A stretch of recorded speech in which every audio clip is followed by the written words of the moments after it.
मुख भस्त्रिका करना है? नहीं, इसमें नहीं है। इसमें अच्छा। जब आप गहरी करके जब कर देंगे तो उसके बाद में जब लास्ट राउंड आप करेंगे 12-6 का, उसके बाद में जस्ट रिलैक्स, फिर आप इस आसन में बैठे हुए हैं, बिल्कुल नॉर्मल सांस लेते रहिए एंड फील अपने मन की जो एकाग्रता है उसको देखने का कोशिश करो कि ये जो है ना पूरी तरह से अब स्थिर हो गया और अब कहीं नहीं जा पा रहा है ये। ठीक सर, बहुत बहुत धन्यवाद सर। और कोई प्रश्न किसी का? सर शुरुआत से वज्रासन वाले आसन में ही बैठना है जब हम ये जो क्रिया करेंगे नाड़ी शुद्धि वगैरह? ये क्रिया जो है वो वज्रासन में ही रिकमेंडेड है। तो वज्रासन अगर नहीं लग पाता है तो फिर आप सुखासन लगा लीजिए, लेकिन अब क्योंकि जो मुख भस्त्रिका है वो बेस्ट जो है वो वज्रासन में ही होती है। और देखिए वज्रासन जो है ना ये बहुत लाभकारी आसन है। ये सब मतलब आप लोगों को तो क्या बताएं, आप सभी लोग बहुत क्वालिफाइड हैं और सब समझते हैं। तो वज्रासन जो है ना, ये जो हमारी काफ मसल्स और ये जो पैर की मसल्स हैं, इनमें करीब 1.5 से 2 लीटर ब्लड रहता है। और जब हम उसको पूरी तरह से कंप्रेस कर देते हैं तो वो ब्लड जो है ना it reaches up to heart. तो इसको जो है ना पेरिफेरल हार्ट भी बोलते हैं। जो हमारा जो काफ मसल्स हैं या इसको this is our peripheral heart. तो इसको जब आप वज्रासन में वो करते हैं तो it gives you lot of relaxation. Heart को पर्याप्त जब वो ब्लड मिलता है तो फिर वो रिलैक्स रहता है, फिर उसको इतनी मेहनत करने की और उसकी जरूरत नहीं रहती है। और जब हार्ट आपका रिलैक्स रहता है तो आपके लंग्स भी फिर अकॉर्डिंगली, आप क्योंकि लंग्स की जो वेंटिलेशन है उसको आप बार बार मॉड्यूलेट कर रहे हैं, बार बार उसको चेंज कर रहे हैं, तो उससे भी वो जो है ना वो अच्छे से वो कर पाता है। और जब लंग्स और हार्ट जो है वो आ जाते हैं आपके, तो फिर ब्रेन जो है ना फिर अपने आप में रिलैक्स रहता है। उसके सारे जो उसमें से जकड़न तनाव है वो सारी फिर दूर होती रहती है। तो वज्रासन इज प्रिस्क्राइब्ड, लेकिन अगर किसी कारण से नहीं हो पा रहा है तो फिर सुखासन में भी कर सकते हैं। जी संजय जी कुछ कह रहे हैं।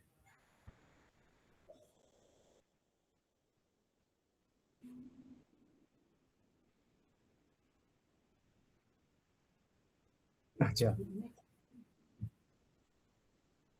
हाँ हाँ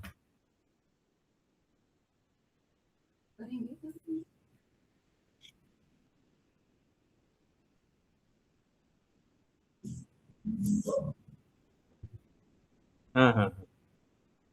नहीं, अगर आप ठीक है ना, तो मैं अभी आपको इंस्ट्रक्शन देने फिर मैं नहीं कर पाऊंगा क्योंकि instruction breathing I just instruct कि आपको मतलब काउंट के साथ में रोकिए, फिर मैं आपको बता दूंगा रोकना है फिर निकालना है।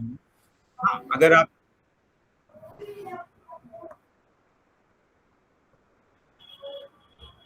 ओके। सर एक और रिक्वेस्ट था, ये वज्रासन में बैठना ज्यादा देर रिकमेंडेड नहीं है, 10 मिनट से ज्यादा ऐसा कहते हैं। 10 मिनट से ज्यादा इसमें लगता भी नहीं है। और अगर कोई बहुत ऐसा इशू नहीं है तो फिर 10 मिनट का ऐसा कोई वो नहीं है, आप बैठ सकते हैं उसमें। अगर कोई ऐसे अगर एनाटॉमिकल इश्यूज हैं जिसमें आपको डॉक्टर ने कहा है कि नहीं भाई आपको इस तरह से नहीं बैठना है ज्यादा, देन फिर ऑफ कोर्स फिर वो कॉम्प्रोमाइज करना पड़ेगा। अदरवाइज कोई प्रॉब्लम नहीं है। मतलब मैं तो I sit more than that. Sir क्या मैं भी कर सकता हूँ, क्योंकि मैंने अभी 6 बजे खाना खा लिया है। हाँ हाँ, कोई बात नहीं, 2 घंटे हो गए हैं और आप कर सकते हैं। ओके ठीक है। सर एक चीज और कि इसमें समय का कुछ है क्या, क्योंकि हम ब्रेन को एक्टिव कर रहे हैं तो इसे शाम के टाइम करना उचित रहेगा? नहीं, सुबह ही करना। क्योंकि ये मेरा अनुभव है कि नींद उड़ जाती है ज्यादा, थोड़ा सा एक्टिव हो जाता है दिमाग। यस, सुबह ही करना चाहिए। सुबह जो आपकी रूटीन, देखिए सारी जो क्रियाएं हैं वो अगर हमें अपने एज अ प्रिवेंटिव मेजर कर रहे हैं, अगर मतलब जो जैसे जो हम सभी साधक लोग हैं तो वो कर रहे हैं तो वो सुबह ही करनी चाहिए। हाँ, अगर कोई पेशेंट है उसको आप हील करने के लिए अगर आप कर रहे हैं तो फिर वो इट डिपेंड्स कि उनके पास कब टाइम है, आपके पास कब टाइम है, बहुत सारी चीजें फिर उसमें वो होती हैं। तो सुबह का टाइम सबसे अच्छा है,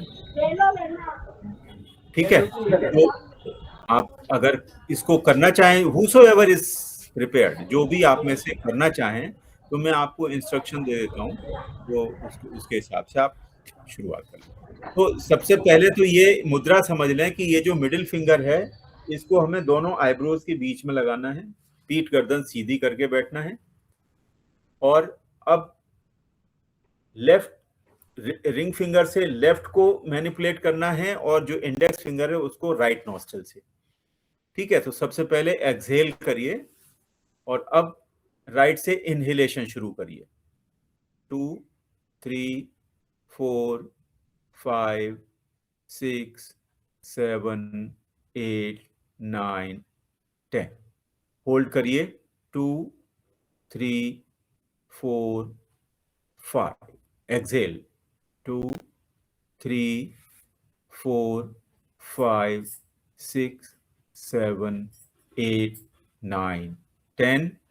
होल्ड करिए 2 3 4 5। Inhale 2 3 4 5 6 7 8 9 10। Hold 3 4 5। exhale from left 3 4 5 6 7 8 9 10।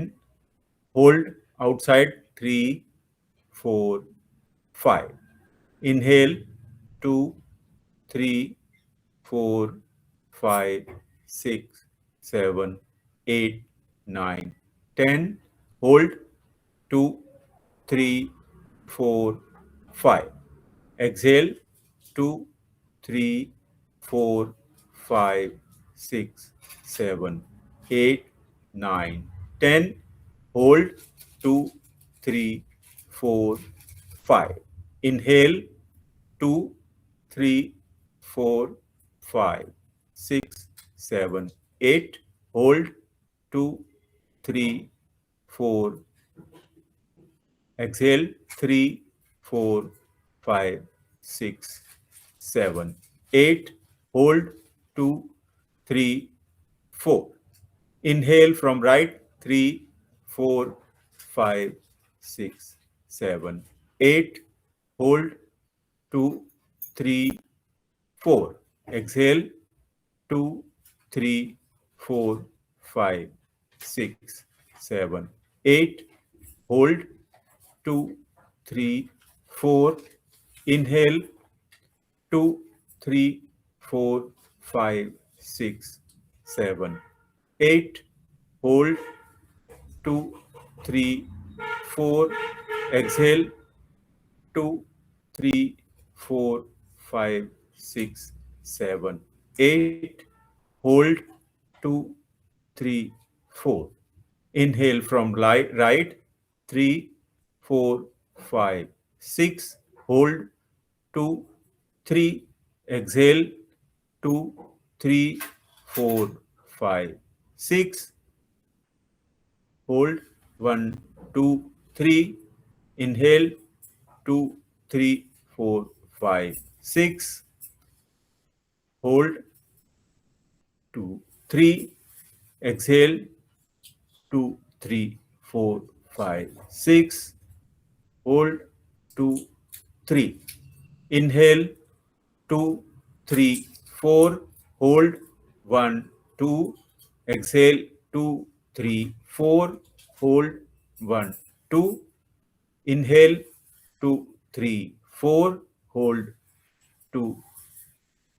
exhale 2 3 4। hold 1 2। and the 4 2 3 4। hold 1 2। exhale 1 2 3 4। hold 1 2। अब दो वाला, एक 1 2। hold 1 2। hold 1 2। hold 1 2। Hold 1 2, hold 1 2, hold. Now 1 1 in 1 out, 1 in 1 out, 1 in 1 out. अब अपनी स्पीड से करिए, जितना है मैक्सिमम स्पीड से कर सकते हैं, एंड काउंट फॉर 32.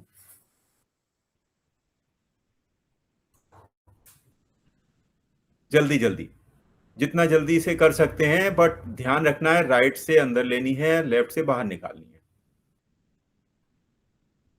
जब 32 हो जाए तो गहरी सांस लीजिए, हाथ नीचे ले आइए, गहरी सांस लेकर स्वेलो कीजिए कंठ संकोच, और चिबुक को कंठकूप से लगा लीजिए, अंतः कुंभक.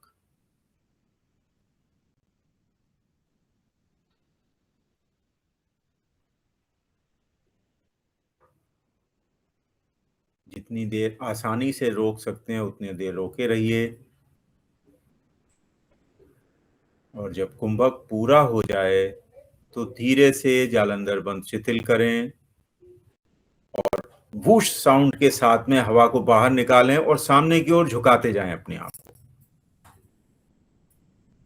केवल बाहर निकालना है और झुकाते जाना है.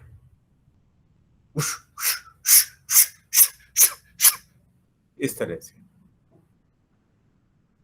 ये पूरा सिर घुटनों के नीचे ले आइए, नोज आपकी दोनों घुटनों के बीच में आ जाए. आप हथेलियों से अपने एड़ियों को टच कर लीजिए. ये है धार्मिक आसन. आधी आधी सांस लेते रहिए, धीरे धीरे. गहरी सांस नहीं आएगी इसमें.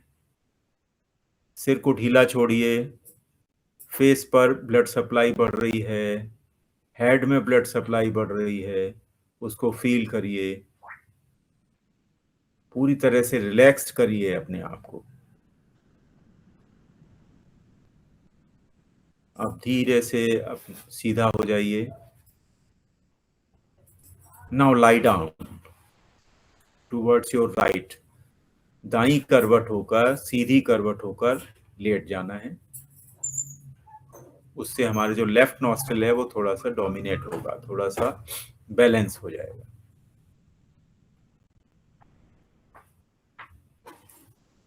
ये है नाड़ी शुद्धि की क्रिया.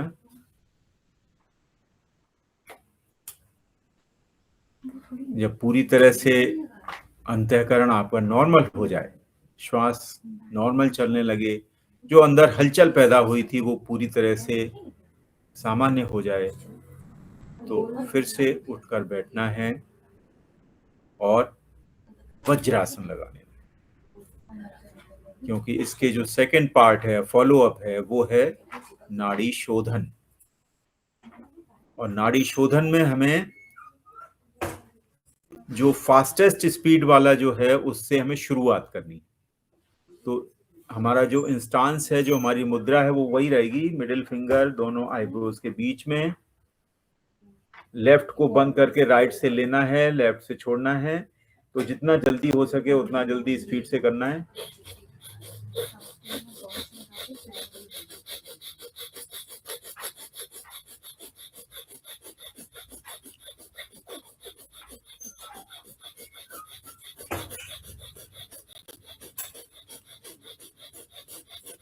जब 32 हो जाए तो फिर 1 by 1 करना है.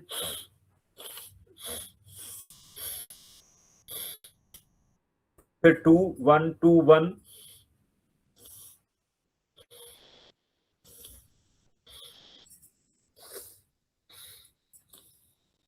4 2 4 2,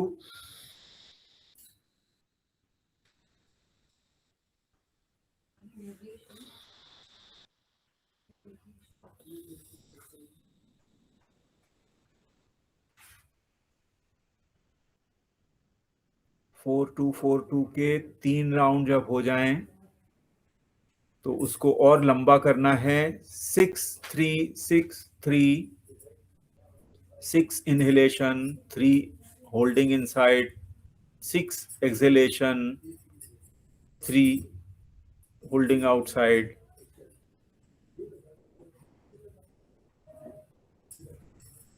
जब 3 राउंड इसके हो जाएं तो फिर इसको और थोड़ा सा लंबा खींचें. 8/4, 8 काउंट तक सांस लें, 4 काउंट तक होल्ड करें, फिर 8 काउंट तक एक्सेल करके 4 काउंट तक होल्ड करें।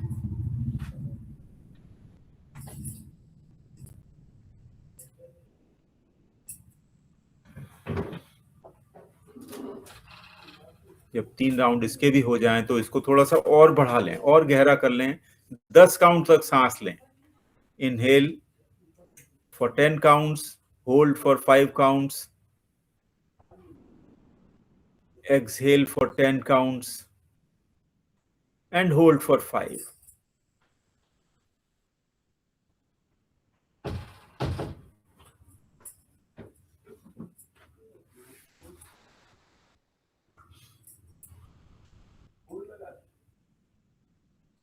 जब इसके भी 3 राउंड हो जाएंगे तो हमें इसे थोड़ा और बढ़ाना है, लास्ट जितना गहरा हो सकता है, 12 काउंट तक।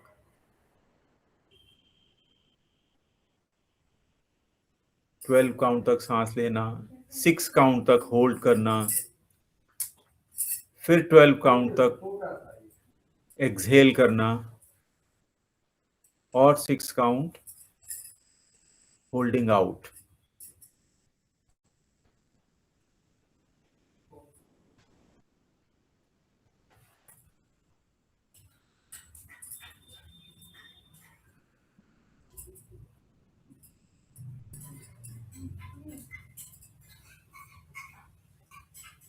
जब 12-6 के भी 3 राउंड कंप्लीट हो जाएं तो धीरे से हाथ नीचे ले आइए और रिलैक्स करिए। कंटिन्यू टू ब्रीथ नॉर्मली और अपनी मन स्थिति को देखिए, एक अभूतपूर्व एकाग्रता, मन पूरी तरह से स्तब्ध है।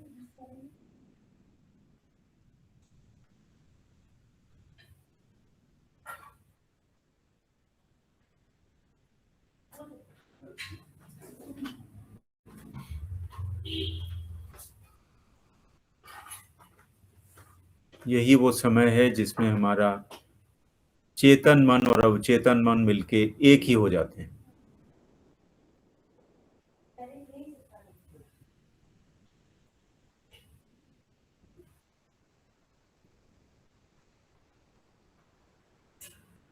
चलिए, तो ये इस तरह से आज हमने ये सीखा है, इसका अभ्यास करेंगे तो हमें इसके बहुत लाभ मिलेंगे और ये एक ऐसी सपोर्टिंग क्रिया है जो जिससे हमारे चक्र अपने आप उनसे हम कनेक्ट होना शुरू हो जाएंगे, उनकी जो ऊर्जा है उनको हम ग्रहण करने लगेंगे। तो अभी तक हम लोगों ने मूलाधार के बारे में जाना। मूलाधार चक्र जो है वो उसके बारे में हमने ये भी समझा कि मूलबंध और अश्विनी मुद्रा, शक्ति चालिनी, इनके माध्यम से हम इसकी ऊर्जा को अपने लिए कर सकते हैं ग्रहण। और इसके बाद फिर हमने स्वाधिष्ठान चक्र के बारे में जाना, उसकी जो कर्मेंद्रिय क्या है, ज्ञानेंद्रिय क्या है और इसका स्थान क्या है, प्राणायाम इसके लिए कौन सा वो है, ये भी हमने समझ लिया। अब जो नेक्स्ट है वो है मणिपुर चक्र। मणिपुर चक्र जो है इसका स्थान जो है नाभि के थोड़ा सा ऊपर कहा गया है। और मणिपुर को अगर ऐसे समझें कि मणि तो हम क्या जानते हैं ना कि जो ज्वेल्स होते हैं, तो सिटी ऑफ जेम्स इंग्लिश में अगर ट्रांसलेट करना हो तो ऐसे समझें जैसे फ्लाइट पे कभी आप जाओ तो इवनिंग में या अर्ली मॉर्निंग में वो किसी सिटी पे जब वो लैंड करता है या टेक ऑफ करता है तो कितना बढ़िया पूरी शहर जो जगमगाया हुआ होता है। ऐसे ही कल्पना करो कि जो ऊर्जाएं हैं इस पूरे ब्रह्मांड में, वो ऊर्जाएं इसी तरह से जगमगा रही हैं। तो वो मतलब ऐसे समझें कि वो हमारा मणिपुर चक्र जागृत है। और हम लोग जो हैं वो सौर परिवार के सदस्य हैं, और जो सौर परिवार है ये सब मिलके क्या करता है, सूर्य की परिक्रमा करता रहता है। We just keep on revolving the sun. हम लोग अर्थ पे हैं, हो सकता है दूसरे ग्रहों पे कुछ और भी हों, हम हमारे भाई बहन, लेकिन अभी हम यही समझें कि हम जो अर्थ पे हैं वो क्योंकि अर्थ भी सौर परिवार का एक मेंबर है, और सूरज की हम वो करते रहते हैं परिक्रमा, और सूर्य जो है वो ऊर्जा का एक आधारभूत स्रोत है। बिना सूर्य के हम लोग अपने जीवन की कल्पना ही नहीं कर सकते। हम लोग बहुत अहंकार में हो सकते हैं कि मैंने ऊर्जा के तमाम सारे स्रोत ढूंढ लिए, बट जो अल्टीमेट स्रोत है वो सन ही है। आजकल आपने सुना होगा सोलर पैनल और इसका बड़ा जमाना हो रहा है, तो जो मणिपुर चक्र है ये हमारा सोलर पैनल है। We keep on harnessing the energy of sun. और हठ योग में आपने समझा होगा कि हा और ठा को मिलाना, ये ही तो योग कहा गया है। हठ योग जो है ना, केवल एक्सरसाइज नहीं है, आप सभी लोग इसको अच्छे से समझते हैं। This is not just physical exercise, this is the practical science जो इक्वल एंड अपोजिट एनर्जी को मिलाने का काम करती है। इक्वल एंड अपोजिट एनर्जी क्या है? हमारे शरीर में है वो। एक हा है सूर्य और एक ठा है चंद्र। चंद्र यहां पर है, सूर्य नाभि पर। तो वो जो नाभि जो हा सूर्य चक्र भी कहते हैं ना इसको, तो वो ये है मणिपुर चक्र। तो इस तरह से भी ये कोरिलेट होता है। हा और ठा को आप को मिलाना है ना, यही हठ योग है। तो इसके जो है जो आसन है वो, अभी धार्मिक आसन हम लोगों ने समझा कि धार्मिक आसन जो है वो इस तरह से समझे कि इसमें आकृति ऐसी हो जाती है जैसे गर्भ में एक शिशु की होती है, और जब तक शिशु गर्भ में है एक अम्बेलिकल कॉर्ड बोलते हैं जिसको, उसके उस ट्यूब के माध्यम से, माता के शरीर के माध्यम से उसको पूरा पोषण मिलता है। सब कुछ कामकाज उसके उसी से ही होते हैं, हवा, पानी, भोजन, न्यूट्रिएंट्स या एक्सक्रीशन, व्हाटएवर, वो बेबी उसको जो भी करना है वो अम्बेलिकल कॉर्ड के थ्रू करता है। और जैसे ही वो जो माता के शरीर से जब वो बच्चा अलग होता है तो अम्बेलिकल कॉर्ड अभी भी जुड़ी हुई होती है, उसको पहली ब्रेथ लेता है, ह्यूज ब्रेथ। और जैसे ही वो ब्रेथ लेता है तो वो फिर उसकी सारी जो इंद्रियां हैं वो काम करने लगती हैं। अभी तक उसकी कोई सेंस ऑर्गन्स और वो कोई काम नहीं कर रहे थे जब तक कि वो माता के शरीर में था। जैसे ही वो अलग शरीर होता है उसके बाद में फिर अम्बेलिकल कॉर्ड, उसकी जो फिजिकल है, वो उसको कट कर दिया जाता है। और जैसे ही वो कट होता है तो प्रकृति उसको अपनी गोद में ले लेती है। अब उसके लिए जो ब्रह्मांडीय ऊर्जा है वो उसके लिए पूरी तरह से अवेलेबल है। तो इसीलिए जो नाभि चक्र है इसको यूनिवर्सल या कॉस्मिक अम्बेलिकल कॉर्ड कहा गया। तो इसका जो आसन बताया गया है, और ऐसे देखें तो जो ये इसका स्थान है नाभि के ऊपर, नाभि के थोड़ा सा ऊपर, तो इसकी जो एंडोक्रिनल ग्लैंड्स है वो है पैनक्रियास, वो हम लोगों ने समझा था। तो इस जब हम धार्मिक आसन करते हैं तो इस स्थान पर इसका सबसे ज्यादा प्रभाव आता है ना।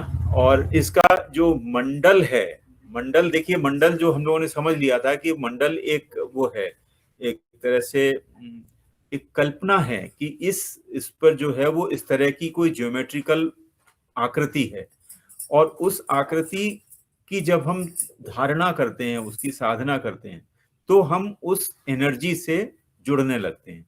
या फिर ऐसे कहें कि वो जो ऊर्जा है और हमारा जो भौतिक शरीर है उसके बीच में हमारा मन आ गया था दीवार बन के, वो धीरे धीरे मन जो है वो फिर डिसॉल्व होने लगता है और हम उस ऊर्जा से जुड़ जाते हैं। तो ये जो मन को हटाने के जो तरीके हैं वो है मंडल धारणा और मंडल प्राणायाम। तो जो मणिपुर चक्र का जो मंडल है वो है डाउनवर्ड पॉइंटेड ट्रायंगल, ऐसा त्रिभुज जिसका जो पॉइंट है वो नीचे की ओर है। मतलब वो पॉइंट ऐसे समझना है कि नाभि के पास है और उसके जो दूसरे दो भुजाएं हैं वो हमारी राइट और लेफ्ट निपल, ऐसे समझना, वो ऐसा त्रिभुज एक बनता है। और इसका जो प्राणायाम है उसमें हमें नाभि से सांस लेते हुए एक लकीर खींचनी है अप टू राइट निपल, और वहां फिर उसको लेफ्ट निपल तक रोक कर उस लाइन को बनाना है, और फिर एक्सहेल करते हुए फ्रॉम लेफ्ट निपल टू नाभि तक उसको ले जाना है। तो ये है प्राणायाम से जब आप इस मंडल का निर्माण कर लेते हैं ज्योमेट्रिकल उसकी, तो ये उसका प्राणायाम। बाकी इसकी और डिटेल्स जो हैं वो हम लोग नेक्स्ट सेशन में ले लेंगे। आज समय समाप्त हो गया। थोड़ा हम लोगों ने एक बहुत अद्भुत क्रिया के बारे में जाना और इंट्रोडक्शन ले लिया मणिपुर चक्र का। तो नेक्स्ट वीक जो है, नेक्स्ट सैटरडे को हम लोग मणिपुर चक्र के बारे में डिटेल में समझेंगे। इसके जो देव कौन है, डीटी कौन है, और मंत्र क्या है, और जो बीज मंत्र है वो क्या है, कैसे उसका उच्चारण करना। ठीक है, तो आपके अगर कोई प्रश्न है तो इसमें डाल सकते हैं, लोग डिस्कस। सर, ये नाड़ी शोधन का जो भी आपने बताया कि इसको वज्रासन में करना चाहिए, क्या इसको सामान्य आसन में किया जा सकता है? हाँ, कर सकते हैं। अगर वज्रासन में कोई प्रॉब्लम है तो आप वज्रासन में बैठने में थोड़ी दिक्कत आती है, तो हाँ सुखासन में